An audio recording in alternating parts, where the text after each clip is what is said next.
ನಮಸ್ಕಾರ. ಇವತ್ತು ನಮ್ಮೊಂದಿಗಿದ್ದಾರೆ ಡಾಕ್ಟರ್ ಶ್ರೀರಂಗ ಅವರು ಕಾರ್ಡಿಯಾಲಜಿಸ್ಟ್, ಹೃದ್ರೋಗ ತಜ್ಞರಾಗಿದ್ದಾರೆ ಹಾಗೂ ಎಷ್ಟೋ ನಿಂತಿರುವಂತಹ ಹೃದಯಗಳನ್ನ ಬಡಿತ ಮಾಡಲಿಕ್ಕೆ ಶುರು ಮಾಡಿದ್ದಾರೆ.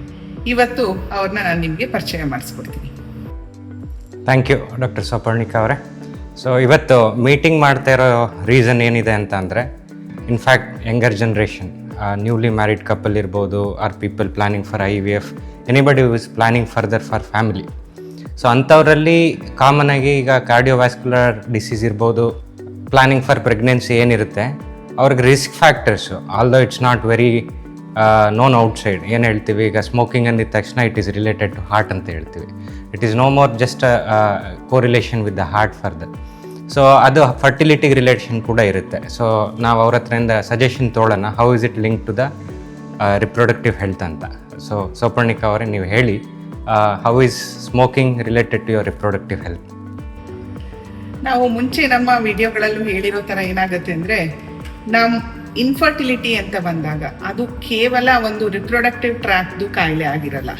ಅದ್ರ ಯಾಕೆ ಅಂತಂದರೆ, ಇರೋವಂಥ ಎಗ್ ಅಥವಾ ವೀರ್ಯಾಣು ಏನಿರುತ್ತೆ ಅದು ನಮ್ಮ ಬಾಡಿಯಲ್ಲಿ ಇರೋವಂಥ ಒಂದು ಸೆಲ್ ಆಗಿರುತ್ತೆ. ಸೊ ಆದ್ದರಿಂದ ಸ್ಮೋಕಿಂಗ್ ಮಾಡಿದ್ರೆ ಯಾವ ರೀತಿ ಕಾರ್ಡಿಯೋವ್ಯಾಸ್ಕ್ಯುಲರ್ ಸಿಸ್ಟಮ್ ಅಥವಾ ಹಾರ್ಟ್ಗೆ ತೊಂದರೆ ಆಗುತ್ತೋ, ಅದೇ ರೀತಿಯಲ್ಲಿ ಗೊನಾಡ್ಸ್ ಅಂತ ಏನು ಕರಿತೀವಿ, ಅಂದರೆ ಟೆಸ್ಟಿಕಲ್ಸ್ ಅಥವಾ ಓವರಿ, ಅದಕ್ಕೂ ಕೂಡ ಬಹಳವಾಗಿ ತೊಂದರೆ ಆಗುತ್ತೆ ಅಂತ ನಾನು ಹೇಳಕ್ಕೆ ಇಷ್ಟಪಡ್ತೀನಿ. ಒಂದೇನಂತಂದರೆ, ಮೇಲ್ ಫ್ಯಾಕ್ಟರಲ್ಲಿ ಎಸ್ಪೆಷಲಿ ನಿಕೋಟಿನ್ ಅನ್ನೋಂಥ ಏನು ಒಂದು ಸಬ್ಸ್ಟೆನ್ಸ್ ಇರುತ್ತೆ, ಅದು ವೀರ್ಯಾಣುವಿನ ಹೊರಗಡೆ ಇರುವಂತಹ ಪೊರೆ, ಅದನ್ನು ನಾವು ಮೆಂಬ್ರೇನ್, ಸೆಲ್ ಮೆಂಬ್ರೇನ್ ಅಂತ ಕರಿತೀವಿ. ಅದನ್ನು ಬಹಳ ಗಟ್ಟಿಯಾಗಿ ಮಾಡಿಬಿಟ್ಟು ಮೊಟಿಲಿಟಿ ಆಫ್ ದ ಸ್ಪರ್ಮ್ಸ್ನ ಬಹಳ ಕಡಿಮೆ ಮಾಡುತ್ತೆ. ಅಷ್ಟೇ ಅಲ್ಲದೆ ಮಾರ್ಫಾಲಜಿ ಆಫ್ ದ ಸ್ಪರ್ಮ್ ಅಂತ ಕರಿತೀವಿ. ಅಂದರೆ ಒಂದು ಸ್ಪರ್ಮ್ಗೆ ಒಂದು ಹೆಡ್, ಕ್ಯಾಪು, ನೆಕ್ಕು ಮತ್ತು ಟೈಲ್ ಇರಬೇಕು. ಆದರೆ ಎಷ್ಟಕ್ಕೆ ಈ ರೀತಿ ಇರಬೇಕಾಗುತ್ತೆ ಅಂದರೆ, ಮಿನಿಮಮ್ ಒಂದು 4-10% ಆಫ್ ದ ಸ್ಪರ್ಮ್ಸು ಈ ರೀತಿ ಚೆನ್ನಾಗಿದ್ದಾಗ ಮಾತ್ರ ನಮಗೆ ಪ್ರೆಗ್ನೆನ್ಸಿ ಬರುವಂಥ ಚಾನ್ಸಸ್ ಇರುತ್ತೆ. ಈ ಮಾರ್ಫಾಲಜಿನ ನಿಕೋಟಿನ್ ಅನ್ನುವಂಥದ್ದು, ಅದರಿಂದ ಜನರೇಟ್ ಆಗುವಂತಹ ರಿಯಾಕ್ಟಿವ್ ಆಕ್ಸಿಜನ್ ಸ್ಪೀಶೀಸ್ ಭಾಳ ಕೆಡಿಸ್ಬಿಡುತ್ತೆ. ಆದ್ದರಿಂದ ಇನ್ಫರ್ಟಿಲಿಟಿ ಪ್ರಾಬ್ಲಮ್ ಆಗುತ್ತೆ. ಅಷ್ಟೇ ಅಲ್ಲದೆ ತಾಯಿ ಅಥವಾ ಹೆಣ್ಮಕ್ಳಲ್ಲಿ ಸ್ಮೋಕಿಂಗ್ ಮಾಡೋದ್ರಿಂದ ಏನಾಗುತ್ತೆ ಅಂದರೆ, ಓವರೀಸಲ್ಲಿ ಸಿಂಥಸಿಸ್ ಆಗುವಂತಹ ಮೊಟ್ಟೆಗಳಲ್ಲಿ ಅದು ಕ್ರೋಮೋಸೋಮಲ್ ಡಿವಿಷನ್ ಆಗುವಾಗ ಪ್ರಾಬ್ಲಮ್ ಆಗಿ ಹುಟ್ಟುವಂಥ ಮಕ್ಕಳುಗಳಲ್ಲಿ ಬಹಳ ಕ್ರೋಮೋಸೋಮಲ್ ಪ್ರಾಬ್ಲಮ್ಸ್ ಇರ್ಬೋದು, ಇಲ್ಲ ಅಥವಾ ಗ್ರೋತ್ ರಿಟಾರ್ಡೇಷನ್ ಇರ್ಬೋದು, ಇದೆಲ್ಲ ಆಗುವಂಥ ಸಾಧ್ಯತೆ ಇರುತ್ತೆ.